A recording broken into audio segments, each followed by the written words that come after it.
Hai semua, kenalin nama gue Putri.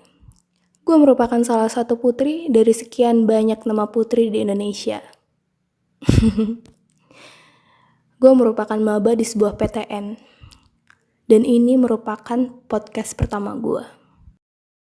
Di podcast gue ini, gue membawakan topik tentang anxiety disorder atau gangguan kecemasan.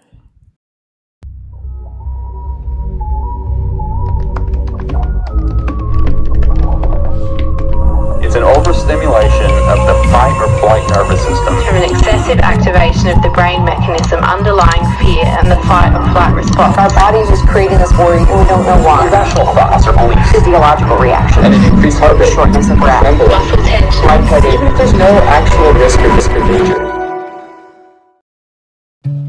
Gue harap pesan-pesan yang ingin gue sampaikan di podcast ini tersampaikan dengan baik buat kalian dan juga bermanfaat buat kalian ke depannya.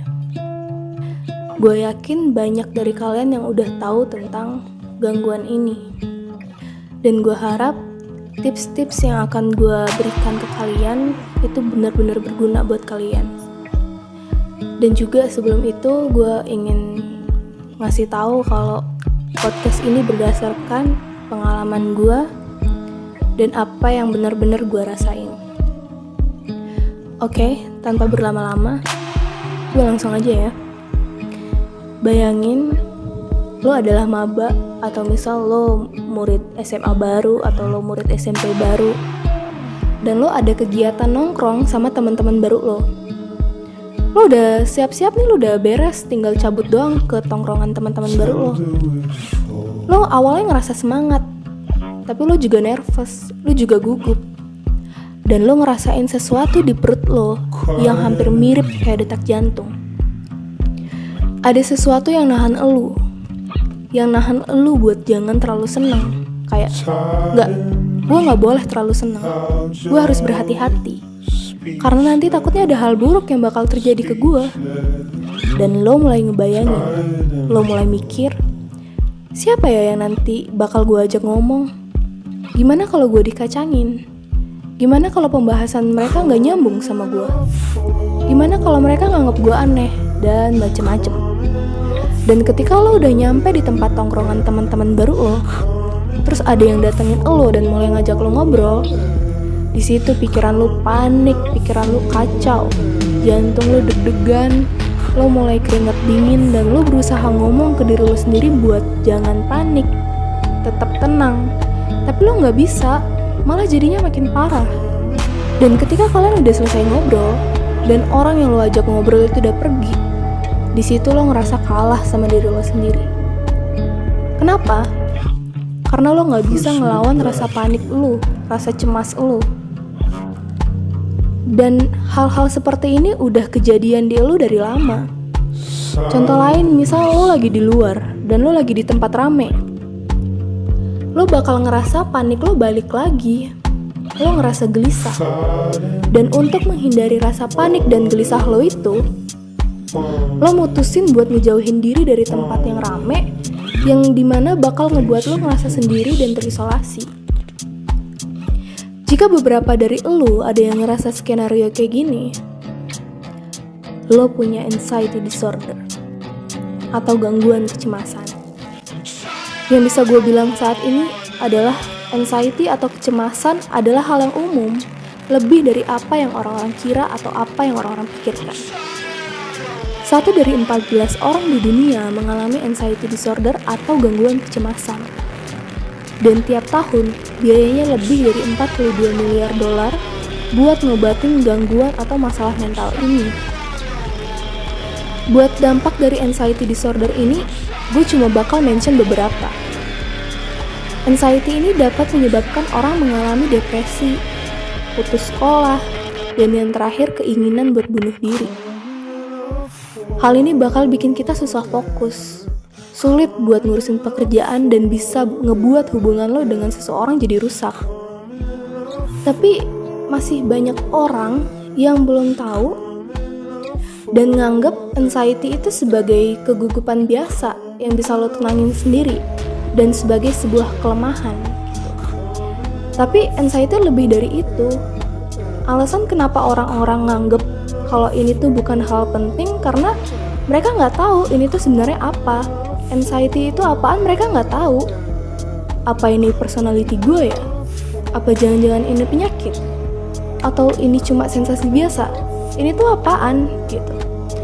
Nah di sini pentingnya lo harus ngebedain mana yang normal anxiety atau kecemasan yang normal sama anxiety disorder atau gangguan kecemasan. Normal anxiety itu emosi yang kita semua dapetin di situasi yang stressful. Misalnya nih, lo lagi di sebuah hutan, terus lo berhadapan sama beruang yang gede banget, terus dia kelihatannya lagi kelaparan gitu. Lo pasti bakal ngerasa panik dan lo pasti bakal mikir kalau lo tuh harus lari secepat mungkin gitu. Nah, rasa panik lo ini bagus gitu karena itu ngeprotek lo, ngelindungin lo. Walaupun bukan ide bagus ya buat lari ketika lo berhadapan sama beruang. Tapi ketika rasa panik lo ini jadi lebih ekstrim dan muncul ketika lo nggak lagi ngerasa terancam, nah disitu lo kemungkinan punya anxiety disorder. Misalkan nih, orang yang memiliki anxiety disorder pada umumnya ngerasa khawatir yang berlebihan dan terus-menerus tentang segala sesuatu yang terjadi di hidup mereka. Dan mereka merasa sulit banget buat kontrol rasa khawatir mereka ini. Mereka juga punya gejala kayak gelisah, takut, mereka pada susah tidur pas malam, dan mereka nggak bisa fokus sama kerjaan mereka. Nah sekarang, terlepas dari jenis kecemasan apa yang lo derita, ada beberapa hal yang lo bisa lakuin buat at least mengurangi rasa panik, mengurangi rasa cemas lo. Ini ampuh dan bahkan cara ini lebih simpel dari apa yang lo pikirin. Karena gue sendiri juga ngelakuin cara-cara ini gitu, dan gue ngerasa ini ampuh di gue. Karena walaupun gue udah konsul ke psikolog, ke psikiater, dua-duanya gue pakai, itu gejala bakal balik lagi. Mau lo minum obat dosisnya seberapa juga percuma gitu. Nah di sini yang bisa nyembuhin lo ya diri lo sendiri. Gimana pola pikir lo? Gimana lo berusaha buat ngendaliin diri lo, ngendaliin pikiran lo gitu. Nah di sini gue pengen sharing ke kalian dan gue harap ini bisa ngebantu kalian gimana cara ngehandle itu semua yang berdampak langsung ke seberapa besar kecemasan yang lo alami. Di sini gue punya 3 cara. Cara pertama itu dimana lo ngerasa lo yang bener-bener ngontrol kehidupan lo. Orang-orang yang ngerasa punya kendali besar dalam hidup mereka, itu mereka punya mental health yang jauh lebih baik. Nah ini cocok buat lo yang ngerasa kurang punya kendali dalam diri lo. Maksud gue gini, lo pernah gak ngerasa kayak lo nunda buat ngelakuin sesuatu gara-gara lo ngerasa lo belum siap? Lo pernah gak ngerasa kalau lo bener-bener susah buat mutusin sesuatu gitu? Contohnya, misal outfit apa yang bakal lo pakai, apa yang pengen lo makan, orang yang kayak gimana yang bakal lo pacarin, kerjaan apa yang bakal lo ambil duluan, dan lo di situ bakal ngabisin banyak waktu cuma buat mutusin sesuatu sementara nggak ada kerjaan apapun yang beres. Gitu. Nah, cara buat ngatasin keraguan dan kurangnya kontrol dalam hidup lo ini adalah lo harus nekat buat ngelakuin apapun. Kenapa cara ini ampuh? Karena ini bakal mempercepat pengambilan keputusan lo dan bikin lo buat langsung bertindak gitu, nggak perlu mikir lama-lama. Seringkali kita bertujuan buat melakukan segala hal dengan sempurna, tapi kita malah berakhir nggak ngelakuin apa-apa. Karena standar yang kita setting, standar yang kita atur buat diri kita sendiri itu terlalu tinggi. Standar kita itu benar-benar mengintimidasi kita.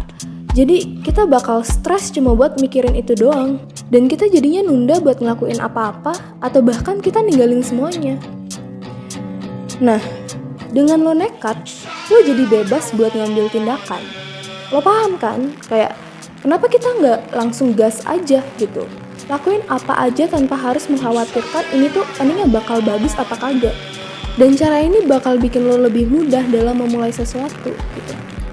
Dan ketika lo melihat ke belakang, lo bakal sadar bahwa apa yang lo lakuin gak seburuk itu. Dan ketika gue make cara ini, banyak perubahan yang terjadi dalam hidup gue. Gue ngerasa gue bisa nyelesain suatu kerjaan dengan waktu lebih singkat dari yang sebelumnya. Gue ngerasa tertantang banget pakai cara ini. Dan gue ngerasa seru aja pas gue lagi ngejalanin proses ngerjain sesuatu gitu. Dan rasa cemas lo bakal tergantikan oleh rasa excited. Dan gue punya pertanyaan yang bisa lo simpen nih ya. Gue pengen tahu, ketika lo ngikutin metode ini, seberapa besar perubahan yang terjadi di hidup lo. Oke, lanjut. Buat cara yang kedua yaitu maafin diri lo sendiri. Dan ini benar-benar berguna banget saat lo make metode ini. Orang yang menderita anxiety itu berpikir terus-terusan kalau apa yang mereka lakuin itu salah. Mereka benar-benar cemas. Mereka ngerasa seberapa buruknya perasaan mereka gitu. Bayangin misal lo punya temen yang terus-terusan nunjuk apapun kesalahan yang lo perbuat dan apapun kesalahan yang pernah terjadi dalam hidup lo. Lo pasti pengen banget buat ngejauhin orang itu dari hidup lo kan? Nah, orang yang punya anxiety ngelakuin hal yang sama ke diri mereka sendiri setiap hari. Mereka jahat ke diri mereka sendiri. Dan mungkin sekarang adalah waktunya lo buat baik ke diri lo sendiri. Waktunya lo buat support diri lo sendiri. Dan coba buat maafin diri lo sendiri atas apapun kesalahan yang pernah lo perbuat. Dan ketika lo punya panic attack dan lo malu akan hal itu, maafin diri lo sendiri. Ketika lo pengen ngobrol sama seseorang, tapi lo gak punya keberanian buat ngelakuin itu, gak usah khawatir. Just let it go. Maafin diri lo sendiri. Dan secara gak langsung, lo mulai belajar buat sayang sama diri lo sendiri. Lo gak bakal mulai sembuh kalau lo gak ngelakuin hal ini gitu. Dan yang terakhir, tapi gak kalah penting adalah lo harus punya tujuan dan arti dalam hidup lo ini. Dan ini bener-bener penting banget. Gak peduli apa yang lo lakuin di hidup lo, kerjaan apa yang lo ambil, berapa gaji yang lo hasilin, lo belum bakal bener-bener seneng atau belum bakal bener-bener bahagia sebelum lo ngerasa ada orang yang butuh lo.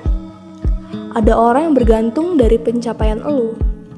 Atau rasa kasih sayang yang lo bagikan ke orang lain. Kita gak butuh pujian dari orang-orang buat tetap hidup. Gue pernah dengar kata-kata ini.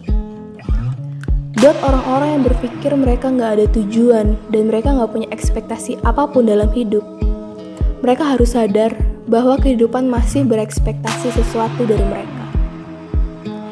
Ketika lo melakukan sesuatu dengan adanya seseorang di pikiran lo pasti bakal bisa melewati waktu-waktu yang sulit.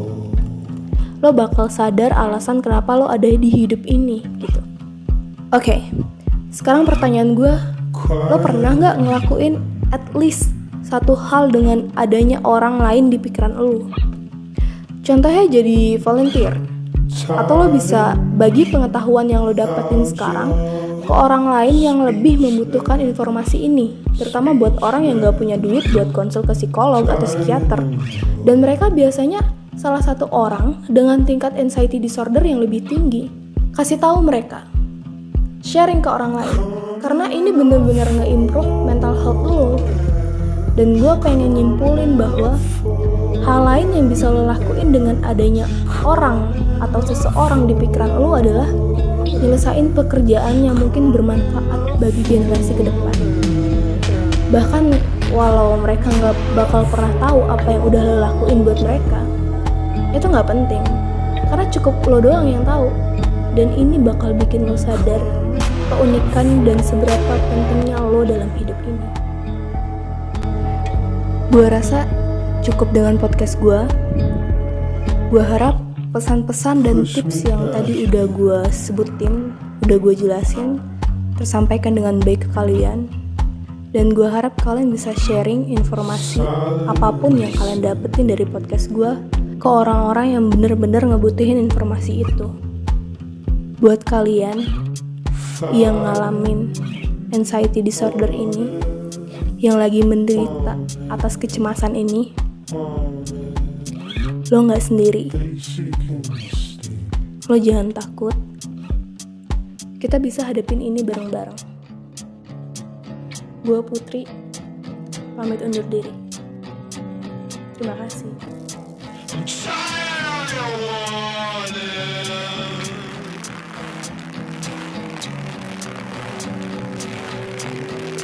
I'm tired